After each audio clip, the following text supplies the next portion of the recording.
구의역 스크린도어 사망사고 이후 서울시가 안전 업무직 종사자들에 대해 정규직화하기로 했습니다. 역대 시장 명단에 이름 한 줄 올리려고 주장하지 않았습니다. 혁신에 온몸을 바친 시장으로 기억되고 싶습니다. 네, 오늘 1부 첫 인터뷰는 오랜만에 박원순 서울시장을 좀 연결해보려고 합니다. 사실 얼마 전에 이재명 성남시장 출연했을 때요, 박원순 시장 언급을 해서 그때부터 박원순 시장님 빨리 초대해달라 청취자들 요청이 많았었는데 이분이 굉장히 바빴습니다. 문 대통령의 아세안 특사로 외국 다녀오고 또 유라시아 도시 탐방도 마치고 왔습니다. 취임 6주년 맞은 박원순 서울시장 연결을 해보죠. 시장님 안녕하세요. 네, 안녕하십니까. 반갑습니다. 반갑습니다. 저는 대통령 특사로 시장이 가는 경우는 처음 본 것 같아요. 예, 뭐 제가 가장 적절한 사람이었죠. 스스로 또 적절. 그게 아니라 그동안 그 아세안 국가들과의 뭐 도시 외교나 또 그 정상들을 여러 차례 제가 만났고 뭐 그랬던 인연이 있죠. 그래서 아세안 특사 다녀오시고 유라시아 도시까지 다녀오셨어요. 네, 그렇습니다. 그 러시아하고 우즈베키스탄 다녀왔는데요. 이 아세안 유라시아 지역이라는 곳이 어찌 보면 한반도의 비핵화 그리고 평화 정착을 위한 전략적인 협력 요충지라고 저는 보거든요. 또 동시에 지금 우리 한국 경제에 굉장히 침체되고 있지 않습니까? 그렇죠. 네, 이 돌파구를 마련할 수 있는 기회의 땅이다. 저는 이렇게 생각이 되는데요. 그런데 이명박 박근혜 정부 시절은 이 너무 사강 중심의 외교가 이루어지다 보니까 이 나라들과는 적극적인 교류가 없었습니다. 그래서 이번에 제가 대통령 특사로 가면서 이 대한민국이 이제 사강 중심의 외교를 좀 다변화하고 있다 이런 메시지를 확실히 전달했고요. 그리고 또 실제로 이런 나라들이 베트남이라든지 우즈베키스탄 뭐 이런 나라들이 정말 저도 엄청난 환대를 받았는데요. 그만큼 대한민국과 서울시로부터 이런 정책을 배우겠다 이런 열의도 참 대단했습니다.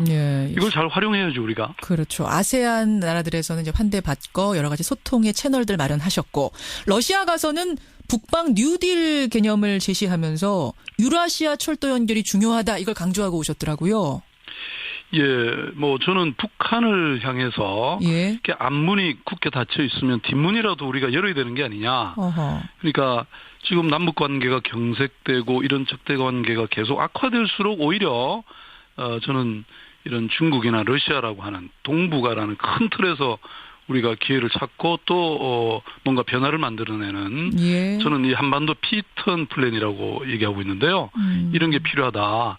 그리고 그 핵심은 바로 유라시아 철도 연결이라고 보거든요. 이게 서울역을 출발점으로 해서 시베리아 횡단철도나 중국 횡단철도가 연결되고 그렇게 되면 사람과 물류가 오가게 되잖아요. 그러니까 북한을 뚫고 가는 거죠. 통과해서 가는 거죠. 그렇죠. 그래서 이렇게 저는 그 철도가 연결되면 그 과정에서 정말 새로운 문명이 탄생하거든요.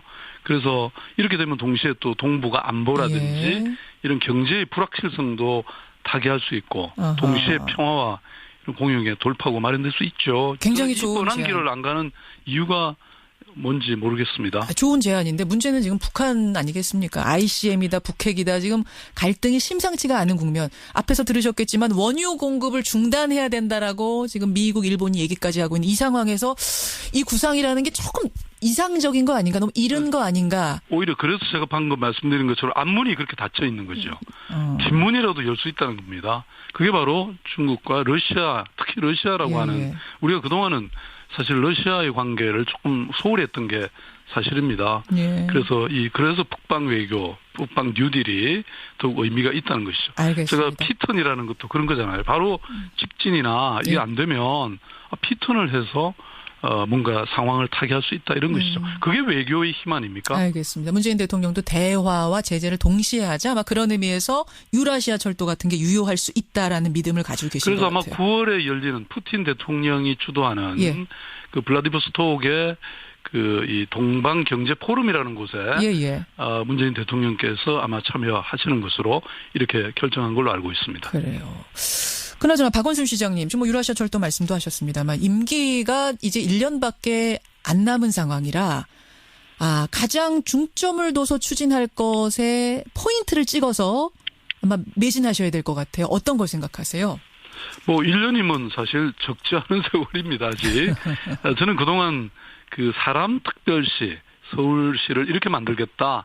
이렇게 쭉 말씀해왔기 때문에 앞으로도 저는 그쪽에 집중할 생각인데요.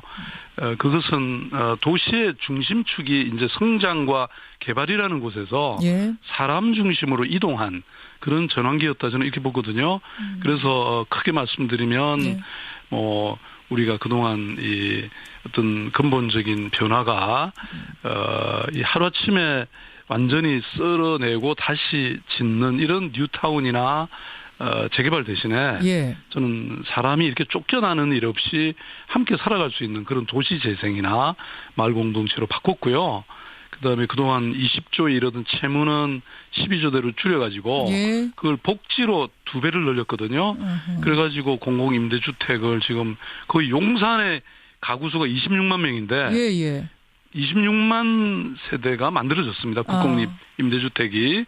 그다음에 국공립 어린이집도 지금 1000개가 더 돌파가 됐고요. 이렇게 저는 시민의 어떤 삶의 질을 구체적으로 변화시키는 일을 해왔는데 뭐 그걸 제대로 해서 완성해야 되겠죠. 사람 중심의 도시. 아마 지금 비정규직의 정규직 전환 서울시 유관기관들 그것도 아마 그 선상에서 지금 정책을 발표하신 게 아닌가 싶은데요. 근데 시장님 지금 1년이 짧지 않다 그러셨잖아요. 네네. 근데 사람 중심으로 정말 제대로 된 도시 완성하려면 제가 볼 땐 짧아요. 제가 무슨 질문하려고 하는지 아마 아실 거예요. 네, 요즘 뭐 질문 하도 많이 받아봐가지고요. 요즘 어디 가나 제일 많이 들으시는 질문. 서울시장 3선 도전하십니까?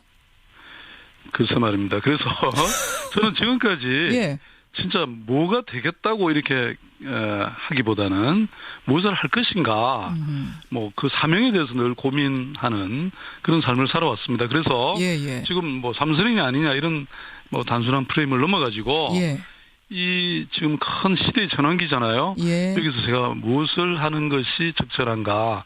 그래서 뭐 주변의 시민들이나 또 많은 분들의 얘기를 듣고 있고요. 제가 결정하는 대로 곧바로 말씀드리겠습니다. 언제쯤 결정할 생각이세요? 네, 그건 뭐 시간은 곧바로도 될 수 있고, 제가 바로 말씀드리겠습니다. 곧바로도 될 수 있다. 그럼 안 할 수도 있는 거고요. 그 선택지에는 삼선 도전이 아닌 다른 길을 갈 수도 있는 거고요. 꼭 그렇게 물으세요. 조금만 기다리시면 제가 말씀드리겠습니다. 곧바로 결정할 생각이시다.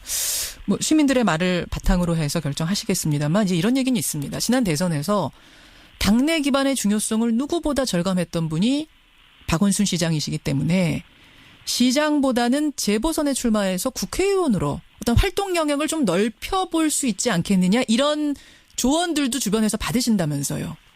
저는 기본적으로 어떤 정치공학적인 그런 접근보다는 정말 이 시대의 그 비전이 무엇인가 어떻게 해야 우리 국민들의 정말 먹고 사는 문제 그다음에 이 불평등과 불공정의 사회를 제대로 바꿔낼 수 있는가 뭐 이런 게 저는 훨씬 중요하다고 생각하고요. 그런 일을 하는 것이 저는 뭐 서울시장으로서의 이걸 계속 할지 아니면 또 다른 차원에서 뭐 그런 길을 열지 뭐 그런 고민은 하고 있는데요. 그리고 그게 또 제 마음대로 그게 되는 건 아니지 않습니까? 물론 그렇죠. 결국은 시민들 국민들의 생각이 또 어떤지 널리 들어보고 뭐 그렇게 저는 결정해도 늦지 않고 오히려 지금 1년을 그 하루같이 그렇게 열심히 하는 것이 중요하다 이렇게 생각하고 있습니다. 뭐 아직 결정 안 내리신 상태이기 때문에 뭐라고 똑 부러지게 말씀은 못 하실 것 같습니다만 얼마 전에 이재명 시장이 저희 뉴스쇼 출연한 인터뷰 혹시 들으셨어요? 네, 나중에 뭐 그런 얘기 했다고 들었어요. 인터뷰 들으셨죠? 박원순 시장님이 서울시장에 다시 도전하신다면 경쟁할 생각은 없다. 이런 얘기를 분명히 하셨습니다. 이재명 시장님이 지금 뉴스쇼 듣고 계실 거예요. 뭔가 답가랄까요? 한 말씀 하신다면? 저는 뭐 피선거권이 있는 사람은 누구나 출마하고 경쟁할 수 있는 거 아닙니까? 뭐 그걸 누가 하라 말라 그럴 수는 없는데요. 이재명 시장은 뭐 저와 친분도 깊고 또 현명한 사람이니까 뭐 알아서 스스로 잘 판단할 거라고 생각합니다. 이게 무슨 말씀이지? 스스로 알아서. 그러니까 지금. 아니, 그걸 제가 그러면 뭐 하라. 하라 마라가 아니다. 하지 말라. 그렇게 어떻게 말합니까? 그 얘기는 내가 3선 도전하면 양보하겠다라고 했는데 굳이 그렇게 할 필요도 없으시다 이런 말씀으로 들어도 되는 건가요? 아니, 언제 그런 얘기가 있었습니까? 아니, 그러니까 3선 도전을 박 시장님이 하시면 이재명 시장은 도전 안 하시겠다 지금 이런 말씀. 그런 얘기 하셔서. 그게 그런 얘기가 있었나요? 그렇게 얘기했습니다. 네. 아니, 뭐 제가 만약에 한다고 하면 뭐 고마운 일이긴 한데 뭐 저는 사실 이번 아마 선거는 이번 서울시장 선거는 뭐 여러 가지 치열한 경쟁이 있을 거라고 저는 생각하고 있습니다. 그리고 또 그런 거를 마다할 수는 없지 않겠습니까? 특히 이 1000만 도시의 운명을 이렇게 맡을 수밖에 없는 그런 서울시장이라고 하는 직책에 경쟁 없이 사실 당선될 수 있다고 하는 저는 그런 생각은 가지고 있지 않습니다.